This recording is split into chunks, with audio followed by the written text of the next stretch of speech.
సిలువలో పలికినటువంటి 5వ మాటను మనం జ్ఞాపకం చేసుకుంటాం. యోహాను సువార్త 19వ అధ్యాయం 28వ వచనంలో ఉన్నటువంటి లేఖన భాగాన్ని మనం జ్ఞాపకం చేసుకున్నట్లయితే, అటు తర్వాత సమస్తమును అప్పటికి సమాప్తమైనదని యేసు ఎరిగి లేఖనము నెరవేరునట్లు నేను దప్పిగొనుచున్నాను, ఐ థర్స్ట్ అని మాట మనం చూస్తున్నాం. దప్పిక ప్రియులారా, దప్పిక ఎవరికి కలుగుతుంది? అప్పటికే యేసుక్రీస్తు ప్రభుని ముందటి రాత్రి నుంచి ఆయన హింసిస్తూ ఉన్నారు.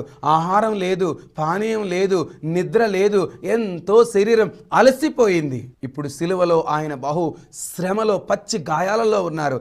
ఎవరైనా దూరం నుంచి వస్తే అలసటతోటి దాహం తీర్చుకుంటారు. ఎవరైనా సమస్యలిపోతే ముందు నీళ్లు చల్లి అతనికి దాహం తీరిస్తే అతని ప్రాణం తెప్పరిల్లుతుంది అని అంటారు. మరి మన ప్రియుడైన ప్రభు ఎంతగా శ్రమలో వేదనలో ఉన్నాడో చూడండి. అయితే వాక్యం సెలవిస్తోంది ఏంటంటే, లేఖనము నెరవేరునట్లు అతడు దప్పిక కొన్నాడు. యేసు ప్రభు కలిగినటువంటి దప్పిక ఏమి దప్పిక అంటే, లేఖనాలు నెరవేర్చాలి అనేటువంటి దప్పిక ఆయనకున్నది.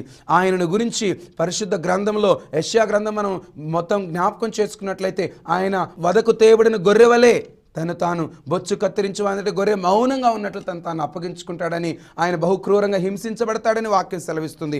ఆ లేఖనం నెరవేరింది. కన్యక గర్భంలో పుడతాడని లేఖనం నెరవేరింది. ఇంకను కీర్తనలు 22వ అధ్యాయంలో ఉన్న ఆయన గురించిన లేఖనాలు నెరవేరాయి. ఎన్నో లేఖనాలు అక్కడ నెరవేర్చబడుతున్నాయి. అయితే యేసు దప్పిక ఏమిటి? ఆత్మల దప్పిక. సమరయ స్త్రీ దగ్గరికి వచ్చాడు. యోహాను సువార్త 4వ అధ్యాయంలో సమరయ స్త్రీ దగ్గరికి వచ్చిన యేసు, నాకు దాహానికి నీళ్ళు కావాలని అడిగాడు ప్రియులారా. అయితే ఆమెతో మాట్లాడాడు. ఆమె నీళ్ళు ఇవ్వకముందే ఆమెకి సువార్త అందింది.